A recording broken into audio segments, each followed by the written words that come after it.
Shalom jemaat Tuhan, saya bersyukur hari ini dapat berjumpa dengan Bapak, Ibu, saudaraku sekalian, baik yang ada di GKBJ Taman Kencana, yang ada di GKBJ Bandung, maupun juga yang ada di GKBJ Surabaya. Saya bersyukur hari ini kita semua boleh datang kepada Tuhan melalui ibadah kita secara tatap muka ini, maupun juga kita yang mengikuti melalui live streaming. Bapak Ibu saudara dikasih Tuhan, hari ini kita sedang merayakan Minggu Advent yang ketiga. Dan saya mengajak kita sekalian, sebelum kita membaca sebuah kisah di dalam Alkitab ini, mari kita terlebih dahulu bersama berdoa. Bapa, kami bersyukur hari ini kami boleh bersama merayakan Minggu Advent yang ketiga.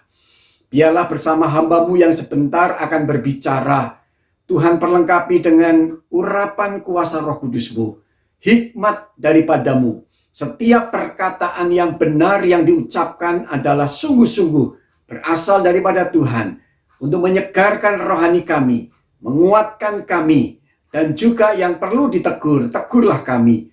Dan Tuhan sendiri yang memberkati kami sekalian supaya kami boleh menjadi anak-anak Tuhan yang sungguh bersyukur kepada Tuhan, yang sungguh senantiasa memuji dengan nyanyian iman kami kepada Tuhan.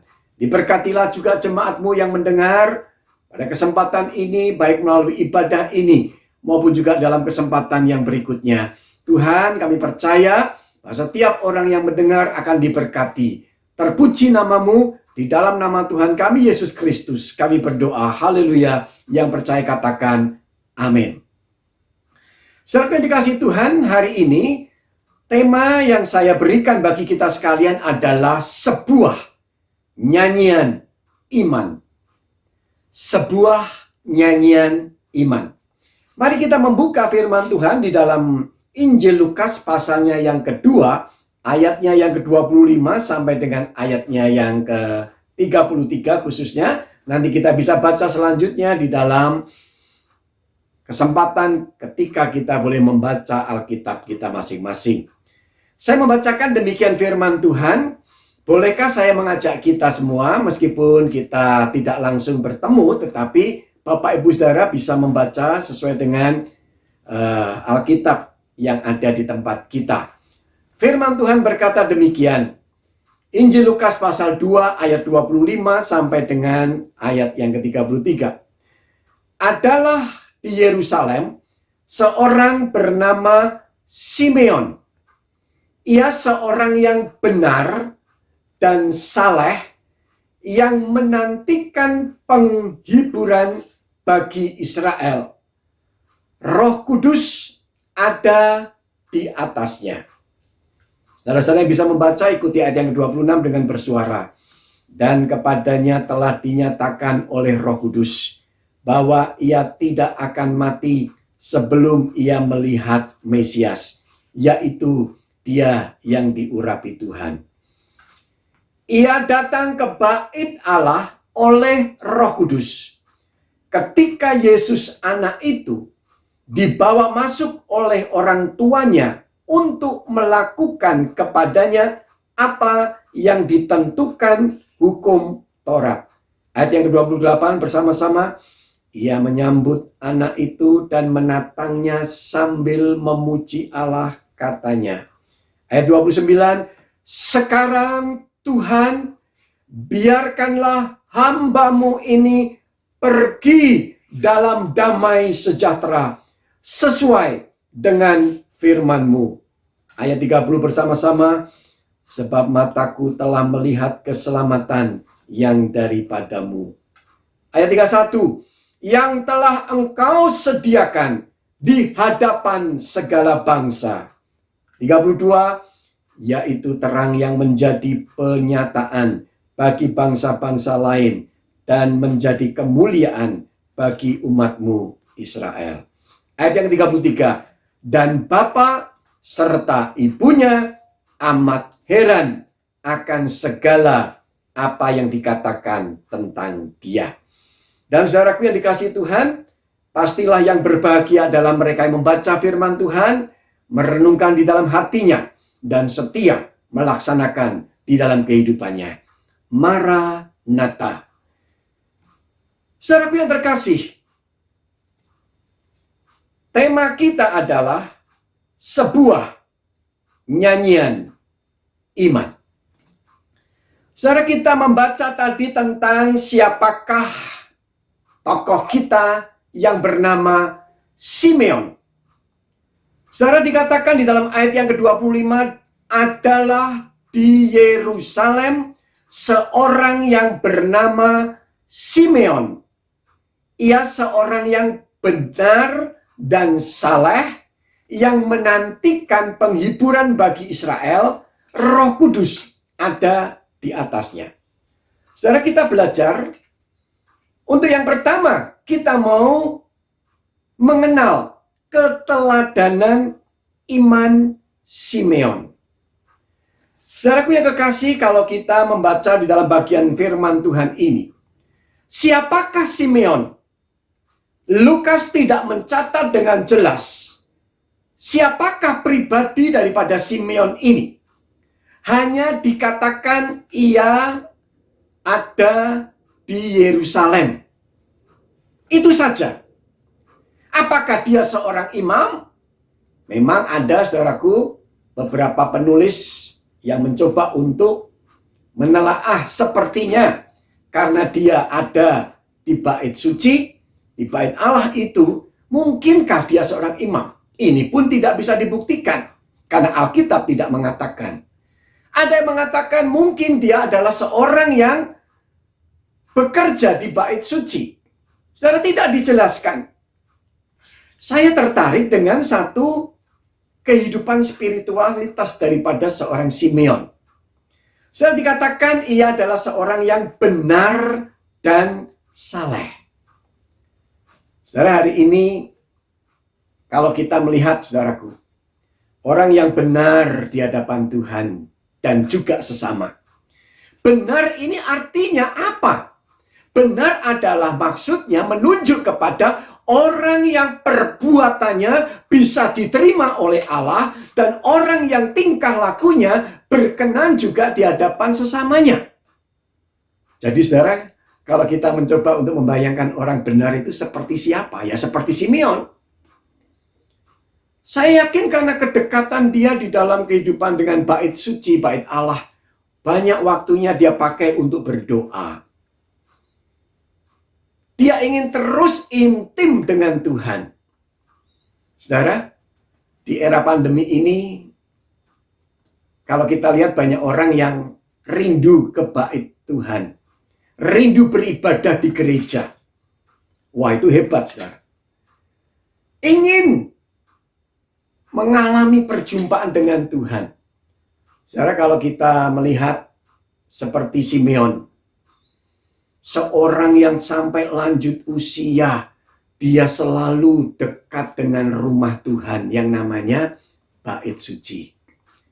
Saudara, hari ini kalau saya perhatikan di gereja itu, saudara, kalau orang yang mencintai Tuhan, saudara, orang itu kalau ibadah, saudara, saya pernah perhatikan, pada umumnya orang yang datang ke gereja itu, saudara, yang sungguh-sungguh ingin rindu berbakti kepada Tuhan, ada di rumah Tuhan, itu biasanya orang yang sudah lanjut usia, saudara. Saya tidak mengatakan kita yang muda-muda kalah, tapi biasanya permisi. Yang biasa datang terlambat itu, saudara, jarang orang tua. Tapi orang-orang yang relatif umumnya itu masih muda, saudara. Padahal kalau kita lihat, saudara, orang tua itu kan jalan lebih susah. Nah, satu kali saya itu ada di satu kota di Jawa Tengah, saudara. Saya kan dari konsistori itu, saya mengintip, saya lihat, saudara, siapa jemaat yang datang itu kebaktian jam 6 pagi. Ternyata ada jemaat seorang oma sudah tua begitu, saudaraku. Jam kebaktian jam 6, setengah 6 pagi itu sudah di dalam gereja. Terus saya itu tanya kepada si ibu ini, Mak, saya panggil oma ini Mak kok jam segini sudah datang? Dia berkata apa, Bapak Ibu Saudara yang dikasihi Tuhan? Saya ini sudah tua. Saya kepingin ketemu Tuhan. Saya rindu beribadah. Saya jalannya susah, makanya saya 4:30 pagi sudah berangkat ke rumah Tuhan ini. Dia panggil saya Cuk Boksu. Loh, saya kaget panggilannya biasanya Boksu atau Mukse atau pendeta, tetapi dia panggilnya Cuk Boksu. Mungkin usia saya kayak cucunya dia, tapi Boksu, hamba Tuhan. Oh iya, Mak. Terus, Mak di sini kepengen ketemu Tuhan. Dia bilang begitu. Mak kalau ke gereja ndak mau terlambat. Karena ketemu Tuhan itu ndak boleh terlambat. Kita tidak mau berkat Tuhan itu terlambat. Kita pun kalau mau ketemu Tuhan ya jangan terlambat. Oh, Bapak Ibu Saudara, menarik ya. Kita seringkali kalau minta berkat sama Tuhan, apa itu? Tuhan, kenapa engkau berlambat-lambat, bahkan terlambat? Saudara, kalau kita belum ditolong Tuhan, kita ngomong seperti itu. Tapi Mak ini berkata, kalau kita minta berkat tidak mau terlambat, berkat yang kita terima, kita pun kalau ketemu Tuhan jangan terlambat. Saudara, saya tidak tahu berapa orang yang terlambat dan kebiasaan terlambat kalau ke gereja. Makanya yang biasa terlambat, saudaraku, tidak memiliki makna apa artinya ke rumah Tuhan. Dan patut diberi gelar, saudaraku. Gelarnya apa? Saya seorang STH, sarjana teologia. Tapi bagi saudara yang biasa terlambat, saudara patut diberi gelar. Saudara yang terlambat itu di belakangnya diberi STH. S-nya apa? Selalu. T-nya dan hanya terlambat hadir. Jadi itu saudara-saudara yang suka terlambat. Saudara, kalau kita melihat seorang Simeon, bukan, saudaraku, seperti kita yang tidak mengerti apa artinya ada di rumah Tuhan. Dia cinta kepada Tuhan, bahkan dikatakan ada di rumah Tuhan. Saudara, sampai pun dikatakan ada orang yang pernah mencatat dalam tradisi, umur seorang Simeon sangat mungkin sampai 112 tahun saat dia mengalami perjumpaan dengan Yesus dalam kisah kita ini. Saudara, perhatikan. Bukan hanya seorang yang sungguh intim dengan Tuhan, yang mencari Tuhan, yang sungguh kerohaniannya diandalkan. Di bait suci dia pasti seorang yang tekun membaca akan firman Tuhan. Taurat yang ada itu dia baca, dia perhatikan. Dia teliti. Dia coba untuk memiliki satu persekutuan yang intim dengan Tuhan. Ini nilai keteladanan yang pertama yang kita bisa jumpai. Saudaraku, dengan demikian dikatakan ia menjadi benar dan ia saleh. Saudara, benar secara umum itu adalah perbuatannya yang benar di hadapan Tuhan dan manusia. Hari ini saudaraku, cari orang benar itu tidak gampang. Di gereja ini memang orang-orang berdosa. Tetapi orang-orang berdosa yang hidupnya harus menjadi benar di hadapan Allah. Semakin diperkenan oleh Allah. Allah sudah memberikan pembenarannya kepada kita, kata Rasul Paulus. Dan kita ingin jadi orang-orang Kristen yang bisa berkenan kepada Allah. Orang-orang Kristen yang juga bisa diterima oleh masyarakat, oleh saudara-saudara kita seiman, oleh keluarga kita. Karena apa? Hidup kita setiap hari semakin benar di hadapan Tuhan. Ada suami-suami yang tidak benar, ada istri-istri yang tidak setia, ada juga anak-anak yang tidak benar, adanya juga orang tua yang tidak bertanggung jawab. Itu bukan anak-anak Tuhan seperti Simeon. Tapi Simeon, saudaraku, hidupnya bisa transparan di hadapan Tuhan. Saudaraku, di tengah banyak hamba-hamba Tuhan yang bisa gagal dan jatuh di dalam dosa menjadi tidak benar. Entah karena dosa dalam hal materi, dalam hal keuangan, ataukah hamba Tuhan yang jatuh dalam dosa moralitas yang lain, dalam hal hawa nafsunya. Saudaraku, hari ini kita mau menjadi orang yang kalau dikenang sama orang, kita dikenal orang adalah seorang yang benar di hadapan Tuhan. Mungkin masa lalu kita adalah orang-orang yang gagal, orang-orang yang jahat. Tapi orang Kristen hari ini harus melihat teladan daripada Simeon. Ketika di rumah Tuhan, dia boleh dicatat sebagai seorang yang benar dan saleh di hadapannya. Saudara yang dikasihi Tuhan, memang bangga sekali ya kalau kita boleh dikatakan, siapa kita ini, oh si ini kamu kenal? Kenal. Itu memang orang yang benar. Benar-benar baik. Benar-benar mengasihi orang. Benar-benar mulutnya itu manis. Mulutnya itu penuh hikmat. Mulutnya penuh penghiburan. Seringkali menguatkan hati saya. Kehidupannya suami yang hebat, istri. Kalau istri yang juga dikatakan hebat, itu dia orang tua yang teladan. Oh, saudaraku hebat. Dan itu biasanya orang GKBJ, saudara. GKBJ Taman Kencana, atau GKBJ yang ada di Surabaya ini, atau yang ada di Bandung, saudara. Tapi hati-hati kalau kita ketemu sama orang, dan orang itu berkata, kamu kenal ini? Oh, aku kenal. Dan dengan wajahnya yang tidak simpatik, dia mungkin berkata, itu toh, yang orangnya sok benar itu. Saudara ngeri. Beda maknanya. Orang benar seperti Simeon. Orang yang sok benar, saudara, hidupnya penuh dengan kepura-puraan. Hidupnya penuh dengan kemunafikan. Itu bukan Simeon. Saudara dikasih Tuhan, dia dikatakan juga saleh. Saleh di sini artinya menunjuk kepada pengertian seorang warga negara yang meneliti akan hukum dan taat kepada peraturan atau hukum itu. Saudara, kita benar, kita saleh. Itu Simeon. Apakah kita juga demikian? Seringkali kalau bicara soal mentaati hukum, saudaraku, kita berulang kali kita gagal. Kenapa? Karena kita itu sudah tahu biasanya dalam perjalanan, kalau kita ada di jalan, saudara, ada rambu-rambu lalu lintas. Saudara, saya pernah berdosa. Mungkin saudara-saudara juga mengaku. Ya mari kita sama-sama mengaku dosa, saudara. Kita seringkali melanggar. Kita tidak taat kepada peraturan. Hal yang kecil. Sudah jelas garis polisi itu, saudaraku, garis yang ada di traffic light itu, kita berhenti di belakang, saudara. Kadang-kadang kita tidak jarang kepengen cepat sedikit. Saudaraku, sekarang ini kalau yang ada di Surabaya banyak CCTV, tidak berani. Tapi jangan takut karena kita takut didenda atau ditilang atau dihukum. Tapi kita menjadi orang yang saleh. Artinya apa? Mentaati peraturan. Kalau sudah dilarang, ya sudah apa boleh buat. Saudaraku yang dikasih Tuhan, memang tidak jarang, saudaraku, kita kadang-kadang di jalan, kita bisa melakukan pelanggaran-pelanggaran lalu lintas seperti ini.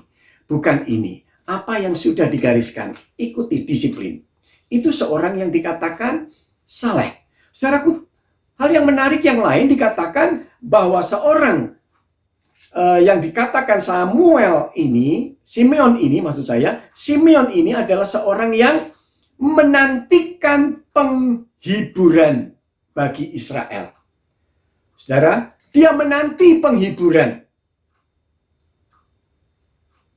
Terjemahan lain berkata, menantikan pelepasan bagi Israel. Israel adalah bangsa yang sedang terjajah.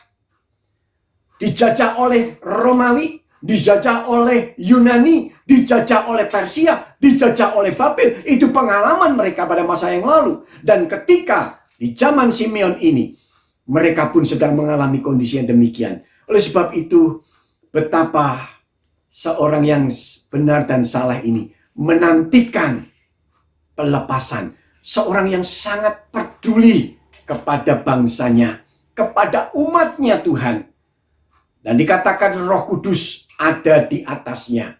Saya yakin hari ini seorang Simeon ini, saudaraku, kok sering saya bicara Samuel. Simeon ini, saudaraku, Simeon ini adalah seorang yang diulang-ulang di dalam bagian pasal 2 mulai ayat yang 25, penuh dengan Roh Kudus, adalah seorang yang di atasnya ada Roh Kudus. Saudaraku, kalau dia nyanyi hari ini, saya yakin dia adalah di satu gereja yang seperti kita ini. Kalau nyanyi dengan penuh semangat, kalau nyanyi penuh dengan gairah, kalau nyanyi dengan hatinya, kalau memuji Tuhan seperti yang akan kita pelajari, ada nyanyian-nyanyian yang dia nyanyikan yang pasti memberikan kepada kita satu nilai yang memberi satu pembelajaran yang penting. Saudara, ini yang pertama. Dan yang kedua, kalau kita melihat Simeon memuji Tuhan dengan imannya. Bukan hanya hidupnya sebagai orang beriman, tetapi mulutnya memuji Tuhan dengan imannya. Saudara, kalau kita membaca ayat yang ke-28 sampai yang dengan 32, dikatakan ayat yang ke-28, Simeon menyambut anak itu dan menatangnya sambil memuji Allah, katanya. Saudara perhatikan dulu ayat ini. Dia menyambut anak itu, saudaraku. Menyambut di sini artinya dia menerima bayi Yesus. Menerima, saudaraku, berarti apa?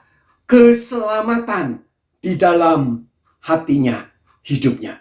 Di tengah banyak orang yang tidak percaya berita kelahiran Tuhan Yesus, di tengah para penguasa yang bahkan mencoba untuk mencari dan membunuh bayi Yesus, di sini dikatakan Simeon adalah seorang yang menyambut, artinya menerima keselamatan itu.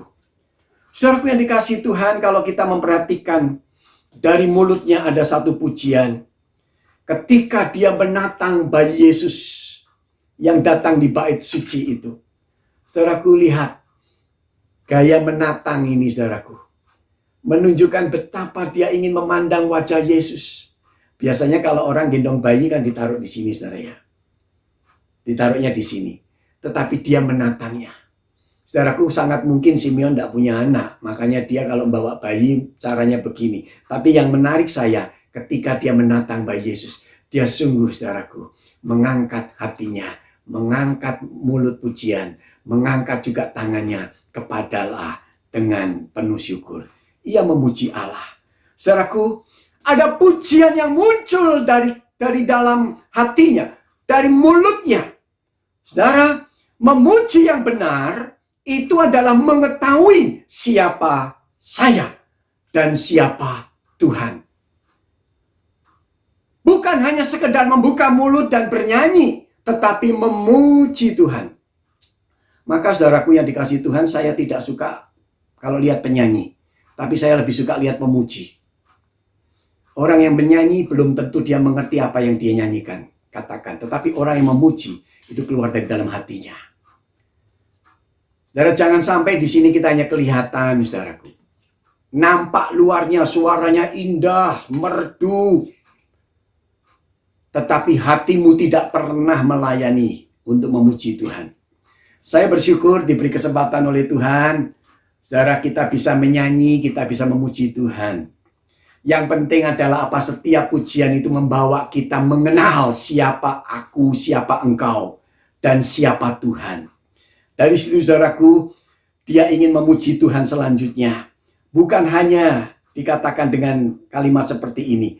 Dikatakan di dalam ayat firman Tuhan bahwa Simeon memuji Tuhan dengan perkataan di dalam ayatnya yang ke-29 yang berkata demikian, saya bacakan untuk kita sekalian. Sekarang Tuhan, biarkanlah hamba-Mu ini pergi dalam damai sejahtera sesuai dengan firman-Mu.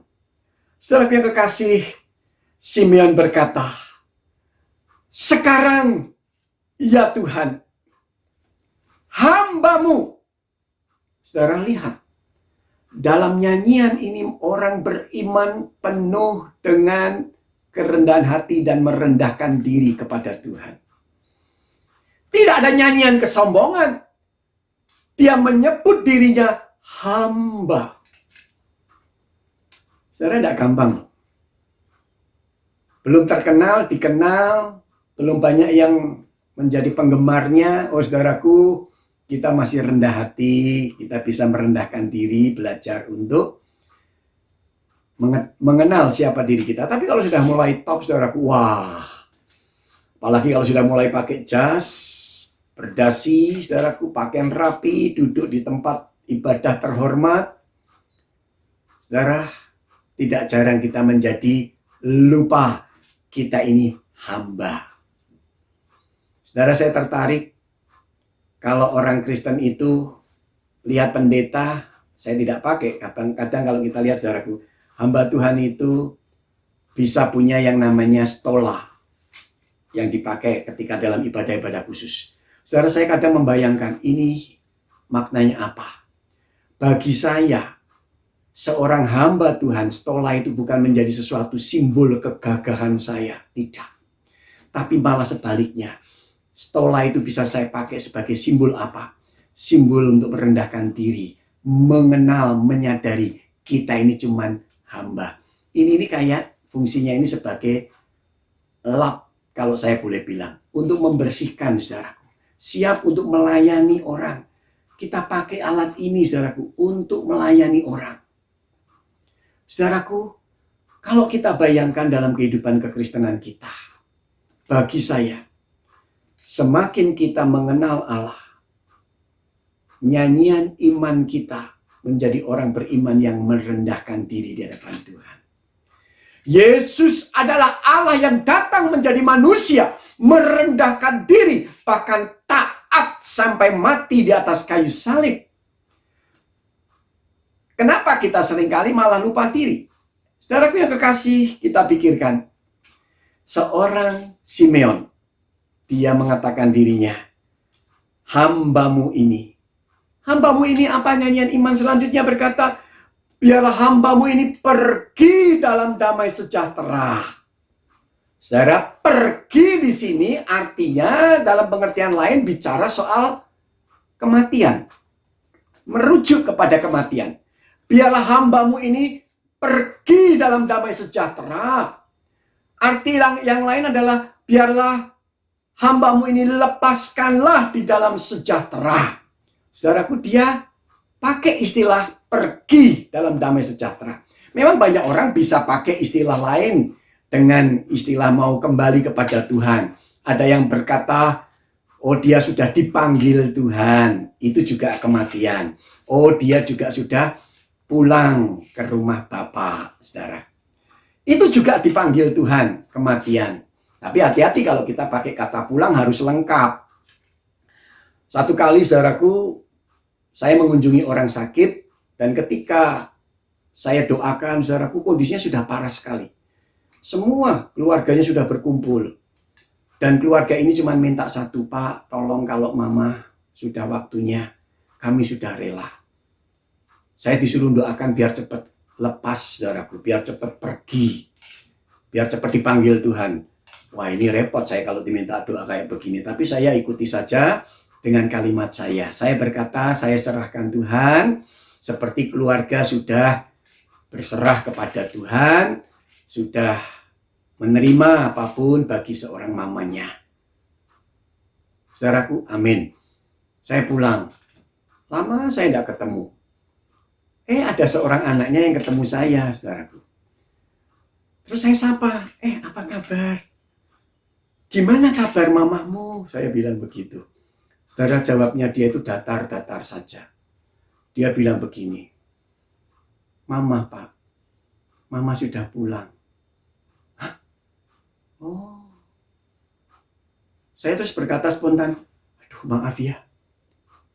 Maaf, saya ikut berduka cita. Loh Pak, Mama saya belum mati Pak. Loh tadi kok bilang pulang? Maksudnya itu pulang ke rumahnya Pak. Oh, maksudnya bukan dipanggil Tuhan. Makanya saudaraku kalau ngomong yang jelas, jangan bilang pulang saja. Orang bilang pulang maksudnya pulang ke rumah Bapak, apalagi sudah sakit. Saudaraku, makanya kalau bilang pulang, pulang kemana? Pulang Pak ke rumahnya di jalan ini. Begitu maksudnya saudara, dibiasakan. Saudara dikasih Tuhan, seorang Simeon. Dia siap untuk pergi dalam damai sejahtera. Saudaraku, apa yang dia banggakan? Kok dia begitu yakin? Ada yang pertama dikatakan di sini. Di sini menunjukkan saudaraku cara mati yang damai ini. Saudara kan kita ingin, kita yang masih muda juga siap-siap. Semua serahkan pada Tuhan, apalagi kita sudah lanjut usia, kita juga lebih siap. Saudara harus berkata, aku kalau mati, aku ingin mati dalam damai sejahtera. Biarlah aku pergi dalam damai sejahtera. Cara mati yang damai itu dua. Yang pertama, kalau dia sudah berjumpa dengan Mesias. Yang kedua, kalau rencana Tuhan atas hidupnya telah digenapi. Seorang Simeon, dia sudah menerima keselamatan itu. Seorang Simeon, dia sudah hidupnya di bait Allah. Hidupnya benar dan saleh. makanya cara matinya damai. Saudaraku yang dikasihi Tuhan, banyak orang hari ini ketakutan, tetapi bukan dengan kita. Kita adalah orang yang harus selalu siap. Karena apa? Sungguh-sungguh terima Yesus sebagai Tuhan dan Juru Selamat, Mesias dalam kehidupan kita, yang beberapa hari lagi kita akan rayakan kelahirannya. Saudaraku yang dikasihi Tuhan, nyanyian iman selanjutnya berkata, ayat yang 30, sebab mataku telah melihat keselamatan yang daripadamu.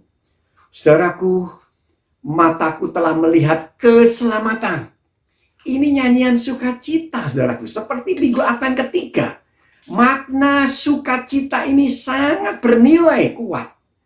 Orang merayakan Advent 1 bicara soal pengharapan. Orang bicara Advent 2 bicara soal kasih setia Tuhan. Orang bicara yang ketiga, kalau sungguh mengalami seperti Simeon, adanya keselamatan dikatakan, mataku telah melihat keselamatan yang daripadamu, akan membuat saudaraku wajah Simeon, wajah yang sungguh-sungguh sukacita, kuat.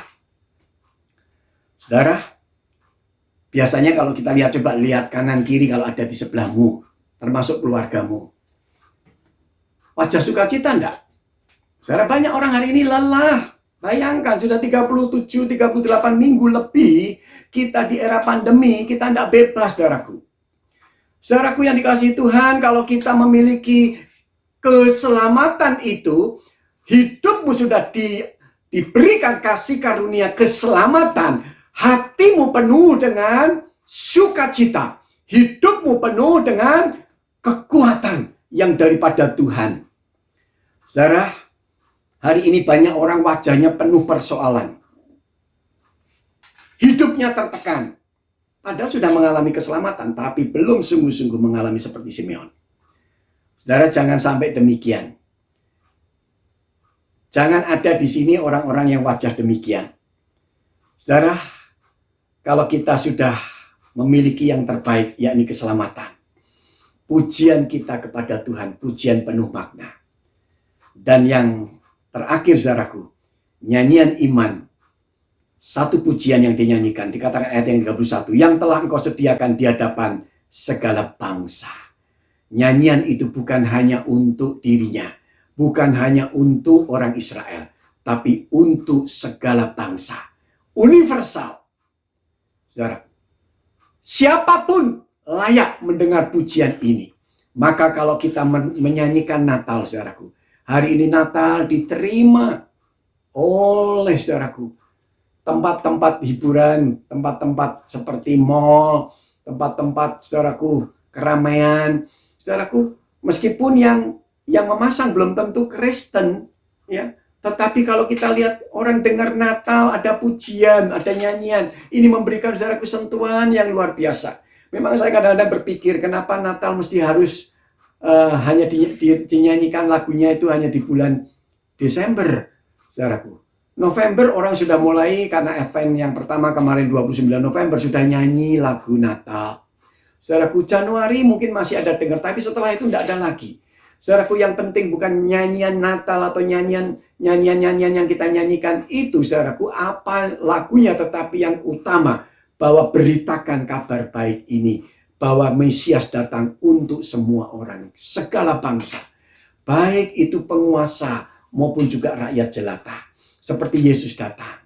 Saudaraku, biarlah firman Tuhan pada hari ini meneguhkan iman kita, dan selamat untuk memasuki minggu Advent yang ketiga. Tuhan yang pasti memberkati kita semua. Mari kita berdoa. Bapa di surga, kami datang bersyukur, biarlah hari ini kami sungguh belajar Tuhan tentang Simeon. Apa yang menjadi sukacitanya, itu juga sukacita bagi kami. Kalau kami ada hati yang belum sungguh-sungguh percaya dan sukacita kepada Tuhan, biarlah hari ini kami mau belajar menjadi orang beriman yang memiliki pujian, nyanyian iman yang sungguh bisa didengar, dilihat oleh orang. Berkati jemaat Tuhan, berkati para pemimpin kami yang ada di GKBC Taman Kencana maupun juga yang ada di Bandung dan di Surabaya, dan jemaat Tuhan satu persatu, baik yang mendengar ini maupun juga setiap orang yang mengikuti ibadah kami ini. Diberkatilah mereka semua. Terima kasih Tuhan. Kami bersyukur, kami menyerahkan doa kami di dalam satu nama yang indah Tuhan kami Yesus Kristus. Haleluya. Amin. Tuhan memberkati kita sekalian. Salam jumpa.